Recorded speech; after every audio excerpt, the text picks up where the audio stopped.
8:36 WMAL. Larry O'Connor here alongside Brian Wilson, and the preseason is officially over. Last night, the Redskins lost to the Jacksonville Jaguars, but of course the score in a preseason game doesn't matter. It's how the players on the bubble perform, and we wanted to get an assessment from our Redskins analyst, Trevor Matich, and also get his take on the Tom Brady decision that came down yesterday. So thanks, Trevor. How are you? I'm great. How are you guys? Good. Let's start with last night's game. Colt McCoy, of course, started the game for the Redskins. He is ostensibly now the backup quarterback, the number two quarterback? The backup quarterback. He's clearly the backup quarterback.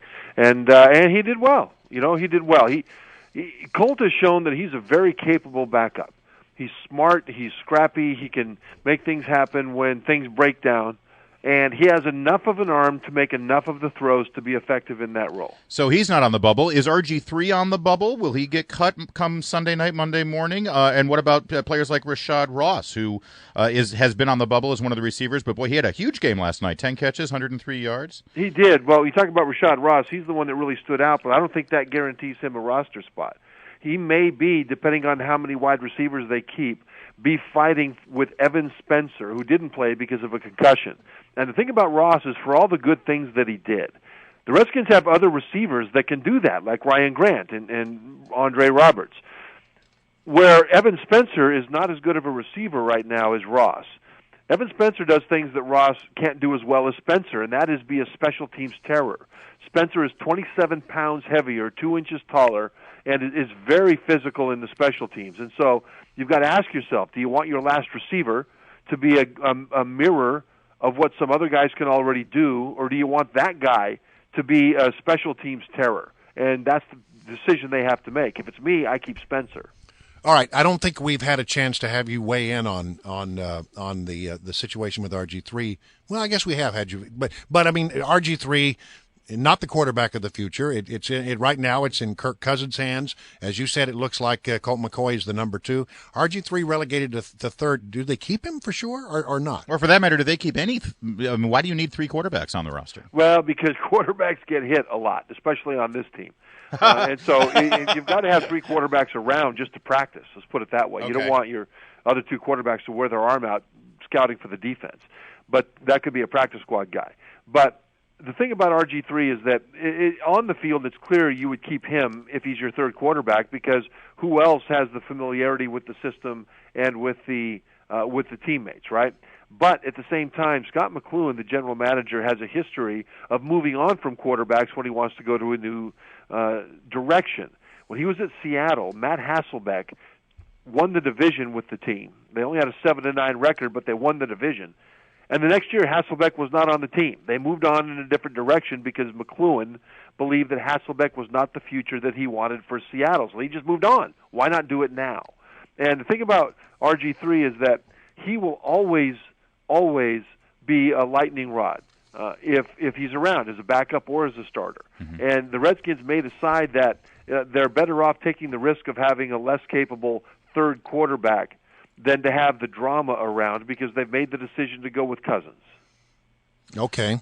So as long as I've got you here. I'm just waiting. I can bring it up if you want, the Brian. Jessica McClellan thing. That. I want to talk about that briefly. McClellan. Jessica McClellan. Mrs. McClellan. Yeah. And the whole thing about Diana Rossini over at ESPN. I don't need to go through everything that was said. I think people have read it. They've heard about it. Do you have any thoughts about that?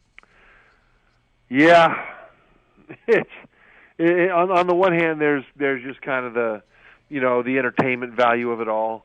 The Dan Steinberg of the Washington Post, had a fantastic tweet. He said they benched the savior quarterback after clearing and then unclearing him for a preseason game, and it wasn't the weirdest story of the week. That's Dan Steinberg. That's fantastic. It's very true. It's the Real Housewives of the Washington Redskins right. And over the thing there. is, I said on SportsCenter last Sunday morning that the Redskins are the Kardashians of the NFL. I've said that on your show. Yeah. And Troy Aikman actually picked it up, I think, later that night on his game. and said, somebody said that the Redskins are the Kardashians, and he said, I don't think that's fair to the Kardashians. He doubled down on it, right? Right. And so, well, all of a sudden, this just doubles down on that concept. It's just this place just can't. Well, how much of a distraction is this kind of stuff? No distraction. Oh, come on. It's got to be a distraction. It's not a distraction. The general manager is in the middle of all of this chaos, and it's not a distraction? No, it's not a distraction for the players. They have their own problems, and he's not in the locker room. He's removed from them. Here's the problem, though. That's the entertainment value. But the real life thing is that Scott McClellan is immensely talented, but he's had to leave 2 jobs probably prematurely because of personal things away from football. And so, it's to have this crop up again, I think is something that from a personal standpoint is rough because it might derail him here as well. That's possible. And that issue has been raised. And so he is the reason I think the Redskins are moving in the right direction right now. Trevor, one last off-the-field question we got to get to before we actually get to start playing games next week. The Tom Brady affair, it's over. Basically, as of yesterday, he will be the starting quarterback against the Pittsburgh Steelers now on opening day because the judge rescinded that 4-game suspension. What's your take? My take is that I thought they'd split it down the middle. This was an overwhelming victory for Tom Brady and a spectacular, unprecedented, in my view, crushing defeat for the NFL. And although it's interesting that the judge didn't directly say that or rule that Brady was innocent, he didn't directly rule on Brady at all. It was about procedure. But indirectly, he did, in my opinion, rule that the NFL didn't provide enough evidence to show Brady was tied to this thing. Mm-hmm. And the interesting thing for fans to know about this is that the judge said it was unprecedented for a player to be sanctioned by the NFL for being generally aware of the misconduct of others. So if I know my teammate is taking steroids, I can't be suspended for knowing that my teammate is taking steroids. Mm-hmm. So that's the category the judge puts Brady in, which tells me that Brady is not directly linked to it, but only indirectly linked to probably knowing something was done by somebody else. So that's the legalese of it. Brian? The thing is that if this was a court of law and the decision had been made in a court of law initially, they would have subpoenaed phone records, and we would have known for sure. Unfortunately, in the NFL, you can't subpoena. But then you go to a court of law, and it seems like they're being held to a whole different standard because he's trying to apply the rules of a court of law in what was a not court of law proceedings.